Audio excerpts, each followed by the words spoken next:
Bismillahirrahmanirrahim. Assalamualaikum warahmatullahi wabarakatuh. Baik anak-anak, pagi ini kita akan membahas tentang potensi sumber daya alam dan kemaritiman di Indonesia. Ya. Jadi, kan kira-kira tahu nggak sumber daya alam itu apa dan kemaritiman itu apa? Kalau kemaritiman ini bisa dikatakan adalah kelautan ya. Nah, tahukah kalian yang dimaksud dengan sumber daya alam?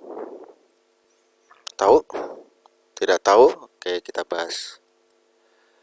Sumber daya alam adalah semua bahan yang ditemukan manusia dalam alam yang dapat dipakai untuk kebutuhan manusia. Jadi, segala sesuatu yang ada di alam ini, baik di darat maupun di lautan, dan digunakan untuk memenuhi kebutuhan manusia, itu disebut dengan sumber daya alam. Sumber daya alam ini dibagi menjadi 3. Yang pertama, menurut pembentukannya. Sumber daya alam menurut pembentukannya ini dibagi lagi menjadi 2. Yang pertama adalah sumber daya alam yang dapat diperbaharui. Sumber daya alam yang dapat diperbaharui ini contohnya adalah tumbuh-tumbuhan dan hewan. Ini adalah salah satu sumber daya alam yang dapat diperbaharui karena ketika tumbuhan ini telah ditebang atau mati, maka dapat ditanam lagi.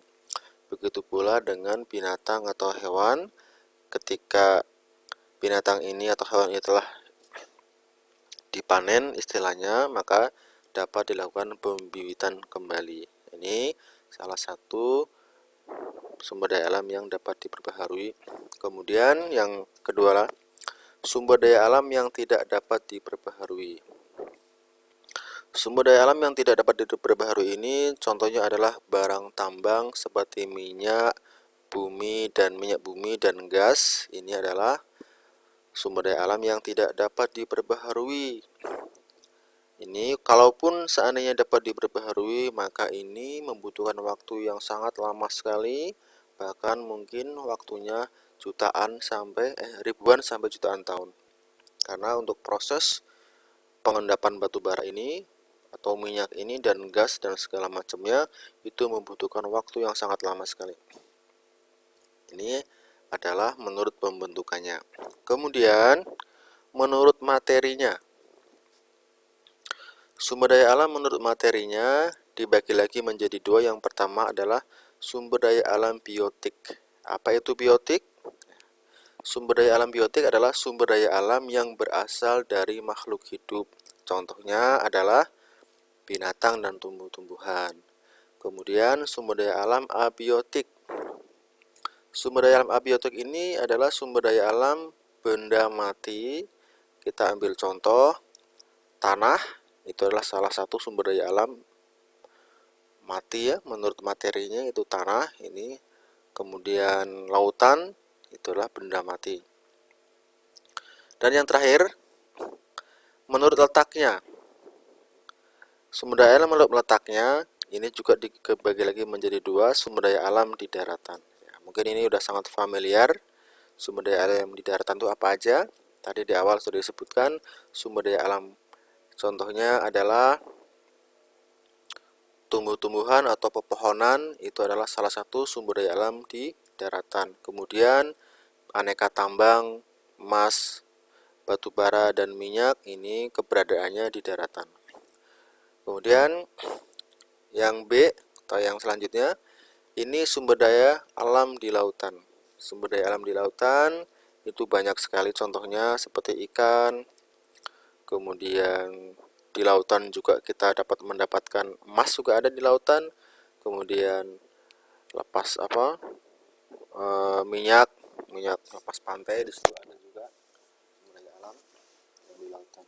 Ini adalah pengertian dari sumber daya alam menurut pembentukannya, menurut materinya, dan menurut letaknya. Ya.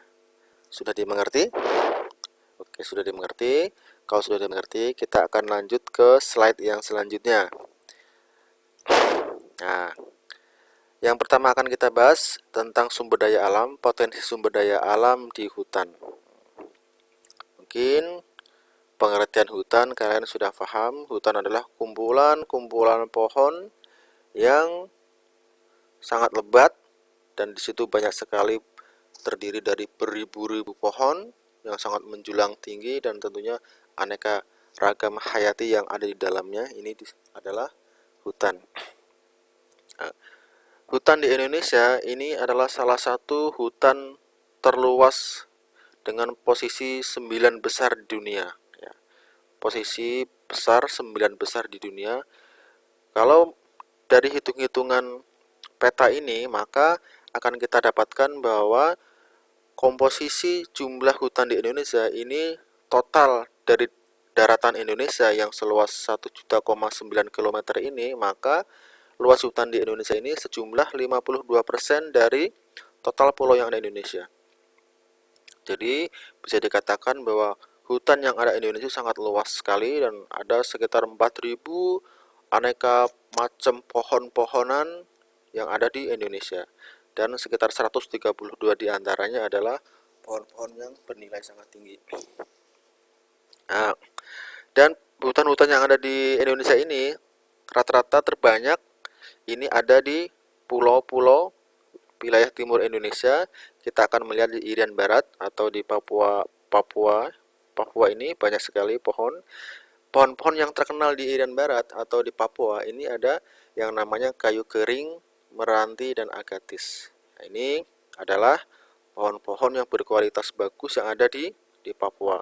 Walaupun tentunya sangat banyak sekali pohon-pohon yang tidak dapat disebutkan di sini, tapi ini adalah kita ambil perwakilan tiga ini yang mewakili dari Pulau Papua. Nah, ini Papua ini bisa dikatakan dekat dengan Australia ya. Di bawah sini ada Australia. Nah, kemudian kita lanjut ke bawah, ke NTT, Nusa Tenggara Timur. Nusa Tenggara Timur ini kita dapat banyak sekali yang namanya kayu cendana ya. Mungkin kalian sering mendengar cendana itu apa? Ini kayu cendana ini adalah yang berasal dari Nusa Tenggara Timur atau NTT. Kita ke Sulawesi. Sulawesi juga sama.